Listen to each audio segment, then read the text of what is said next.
প্রথমেই ভেবেছিলাম বাংলাদেশের ক্রিকেট সমর্থকেরা তারা ঘুমিয়ে গেছে, কিন্তু না। 30শে জুলাই রাত্রির পর 31শে জুলাই যখন সকালে নিজের ফেসবুকটা ওপেন করি, তখন বুঝতে পারি যে না, ওই দিন অর্থাৎ 30শে জুলাই রাত্রিতে বাংলাদেশের ক্রিকেট সমর্থকেরা তারা এখনও পর্যন্ত ঘুমায়নি। তারা সারা রাত জেগে ভারত এবং শ্রীলঙ্কার খেলাটি দেখেছে। কারণ কথাটি এই কারণে বললাম, গত 30শে জুলাই ভারত এবং শ্রীলঙ্কার তৃতীয় টি-20 ম্যাচ ছিল।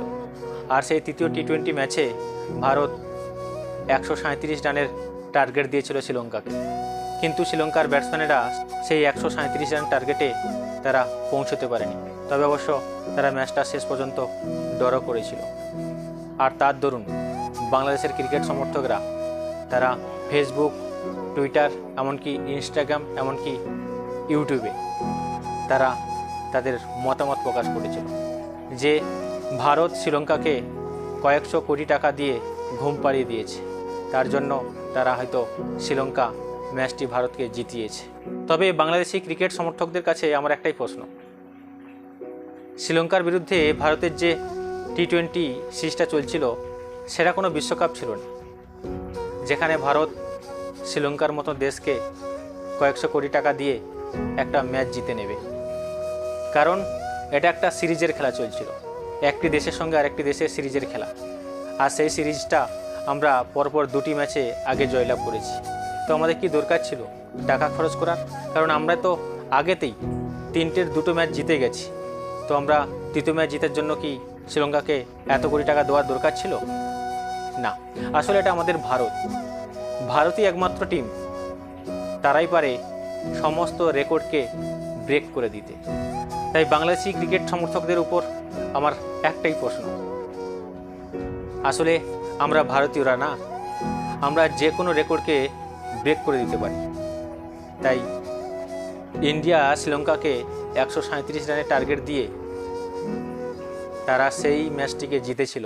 অবশ্য রোমাঞ্চকর একটি খেলা হয়েছিল, যেখানে আমরা দেখেছি রিঙ্কু সিংয়ের মতন বোলার, তিনি বল করে দুটি উইকেট নিয়ে নিয়েছিল।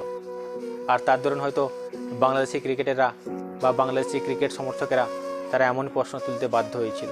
কিংবা আমাদের টি-20 ক্রিকেটের যিনি বর্তমান ক্যাপ্টেন সূর্যকুমার যাদব, যিনিও শেষ ওভার বল করতে এসেছিলেন এবং শেষ ওভারে মাত্র 7 রান বাকি ছিল। সূর্যকুমার যাদবের প্রথম বলটা দেখেছেন তো, এত সুন্দর আউট কাটার, যেটা হয়তো ভারতীয় কোনো বোলার, স্পেশালিস্ট যারা বল করে, স্পিনার, তারা হয়তো এত সুন্দর আউটসুইংটা মারতে পারতো না, যেটা সূর্যকুমার যাদব মেরেছিল। এ থেকে কী প্রমাণিত হয়? আসলে একটা কথা মনে রাখবেন, সময় যখন যার চলে না, তখন পৃথিবীর কোনো শক্তি তাকে হারাতে পারে না, যেটা সূর্যকুমার যাদবের সঙ্গে হয়েছিল। সূর্যকুমার যাদব তিনি নিজেও কল্পনা করতে পারেন যে তার বলটা এত সুন্দর আউটসুইং হবে, যার ফলে তিনিও শেষ ওভারে অর্থাৎ 20 ওভারে তিনি 2টো উইকেট নিয়ে ম্যাচটিকে ড্র করিয়েছিলেন। আর তার জন্য বাংলাদেশি ক্রিকেট সমর্থকেরা তারা সোশ্যাল মিডিয়াতে এমনই ধরনের কটূক্তিমূলক মন্তব্য করেছিল যে শ্রীলঙ্কা শেষ পর্যন্ত ভারতের কাছে বিক্রি হয়ে গেল কয়েক কোটি টাকার বিনিময়ে। না, ভারতে এত টাকা নেই যে শ্রীলঙ্কাকে আমরা দিতে যাব। তাছাড়া আমরা সিরিজটা আগে থেকেই জিতে গিয়েছিলাম। যে 3 নম্বর যে খেলাটি ছিল, সেটা নিয়ম রক্ষার খেলা ছিল। আর সেই ম্যাচটা আমরা সত্যি একটা রোমহর্ষকভাবে এই ম্যাচটা জিতেছিলাম, যার দরুন হয়তো বাংলাদেশের কিছু ক্রিকেট সমর্থকেরা তারা সোশ্যাল মিডিয়ায় এমন ধরনের কটূক্তিমূলক মন্তব্য করেছেন যে শ্রীলঙ্কা ভারতের কাছে কয়েক কোটি টাকার বিনিময়ে বিক্রি হয়ে গেছে।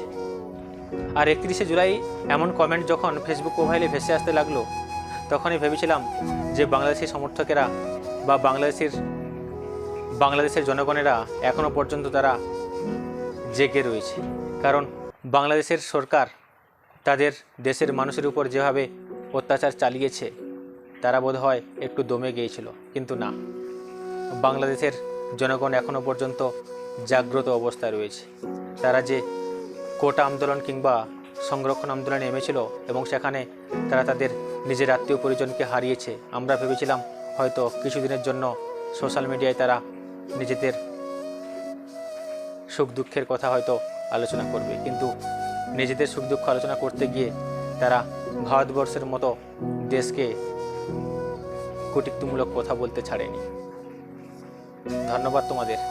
আর তোমাদের এরকম কমেন্টগুলো ভেসে আসলে সোশ্যাল মিডিয়ায়, যাই বলো না কেন, খুব ভালো লাগে। কারণ তোমরা যদি কমেন্ট না করতে তাহলে আমরা এত সুন্দর সুন্দর ভিডিও বানাবো কী করে। তবে যাই হোক, বাংলাদেশ আর যাই পারুক না কেন, ভারতের সঙ্গে খেলা হলেই তারা কলা গাছকেই সাপোর্ট করবেই। তবে অবশ্য আমাদের ভারতীয়দের আর একটা কথা অবশ্য কিন্তু মাথায় রাখতে হবে, আমাদের নতুন কোচ স্যার গৌতম গম্ভীর, যিনি দক্ষতার সঙ্গে পরপর 3টি ম্যাচ শ্রীলঙ্কার বিরুদ্ধে জিতিয়েছে।